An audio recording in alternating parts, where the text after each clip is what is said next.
La journée du 30 août 2024 n'a pas été favorable pour les populations de Parakou.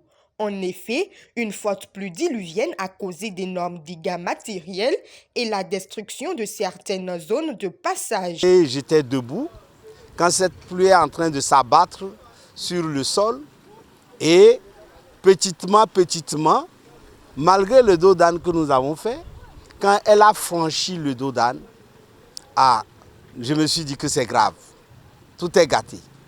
Et peu après, vous voyez ce gros béton-là, ça l'a emporté comme une feuille d'arbre. Il m'a trop, c'est trop, on ne sait pas par où commencer. Voilà là où ça a commencé. Le buvette qui est ici, le cible ici, c'est de cible là que l'eau est venue. Ça a cassé notre clôture. Ça a cassé notre clôture. Ça a cassé le deuxième clôture, troisième clôture, les deux maisons et c'est sorti. Ça a pris, c'est rentré dans notre chambre. Voilà tout. Tout est gâté. Tout est gâté, tout est gâté. On n'a rien encore ici. Tout est gâté, mais on a notre vie quand même.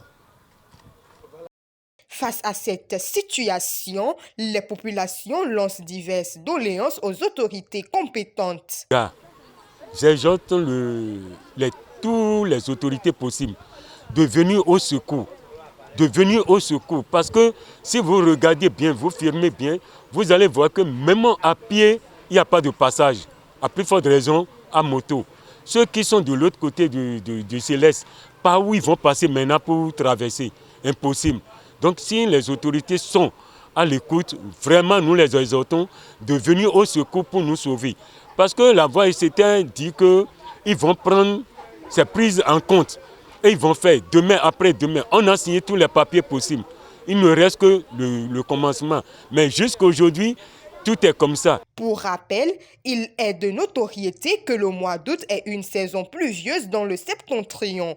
Les responsabilités doivent être donc partagées pour ne plus vivre de pareilles situations.